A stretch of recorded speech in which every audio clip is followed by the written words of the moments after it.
بسم اللہ الرحمن الرحیم. ناظرین السلام علیکم. یوٹیوب ادب چینل کھاریں گزٹ میں ہوں گل بخشال.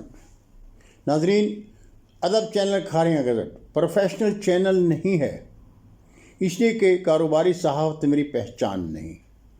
میں حالات حاضرہ کے تناظر میں جو سوچتا ہوں اور جو محسوس کرتا ہوں بغیر نمک مرچ لگائے آپ ناظرین کے حضور پیش کیا کرتا ہوں. آپ سے درخواست گزار ہوں کہ میرا چینل کھاریں گزٹ سبسکرائب کریں اور دوستوں کے ساتھ شیئر کریں. میرا پیغام صداقت ہے جہاں تک پہنچے.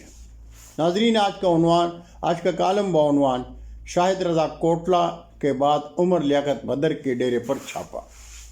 ناظرین، پنجاب کے ضلع گجرات میں مسلم لیگ نون، مسلم لیگ کاف، پیپل پارٹی اور دوسری سیاسی جماعتوں کے انتخابی سرگرمیاں جاری ہیں، لیکن پنجاب سرکار کے احکامات پر پنجاب پولیس کی تحریک انصاف کے خلاف سرگرمیاں بھی عروج پر ہیں.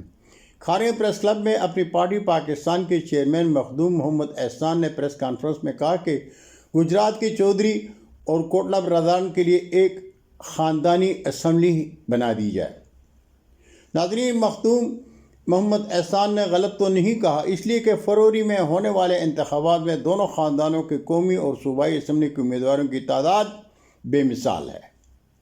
ضلع گجرات میں مسلم لیگ نون اور مسلم لیگ کاف کا انتخابی اتحاد بھی ہے، لیکن تخت اسلام آباد کی خواہش میں دونوں بڑے خاندان خونی رشتوں سے توہین آمیز سلوک سے بھی بے پرواہ ہیں.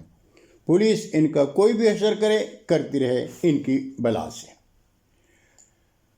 مسلم لیگ کاف کی تقسیم کے بعد تحریک انصاف میں شامل ہونے والے چودھری پرویز الہی فیملی کے گھر گجرات پولیس نے جو کیا، اس پر گجرات کی عوام کے سر تو شرم سے جھک گئے، لیکن چودھری شجاعت اور چودھری وجاہت کو اپنے خونی رشتوں کے گھر ان کے ساتھ ہونے والے توہین آمیز سلوک کا احساس تک نہیں ہوا.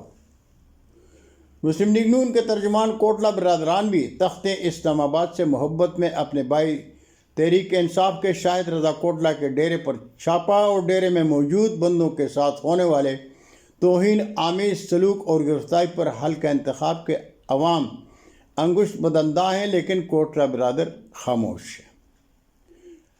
حلقہ انتخاب PP 28 سے شاہد رضا کوٹلہ کے کاغذات نامزدگی منظور ہوئے تھے تو فائل ہی غائب کر دی گئی اور شاہد رضا کوٹلہ کو ہائی کورٹ جانا پڑا. ہائی کورٹ نے شاہد رضا کوٹلہ کی فائل تو تلاش کر لی، اس کے بعد اس کے ڈیرے پر حملہ ہو گیا اور ڈیرے سے شاہد رضا کوٹلہ کے بندوں کو اٹھا لیا گیا، جبکہ تحریک انصاف کے عمر لیاقت بدر کے ڈیرے پر پولیس نے چھاپہ مار کر 3 بندوں کو گرفتار کر لیا. سوال پیدا ہوتا ہے کہ آخر کیوں تحریک انصاف سے اس کے مخالفین اس قدر خوفزدہ کیوں ہیں؟ اگر تحریک انصاف کے مخالفین کو عوام پر اعتماد ہے، ووٹ بینک کے دعوے دار ہیں، تو انتخابی اکھاڑے میں تنہا بڑھ کے مارنے سے کیا حاصل؟ جوامردی کا تقاضا ہے کہ طاقت کے سرچشمہ عوام پر بھروسہ کر کے انتخابی میدان میں اتریں اور جیداری سے مقابلہ کریں اور حلقہ انتخاب میں اپنی مقبولیت کا اندازہ کریں. بہت شکریہ ناظرین، یہ تھا آج کا مختصر کالم. اجازت چاہوں گا. اللہ ہم سب کا حامی و ناصر ہو. پاکستان زندہ باد.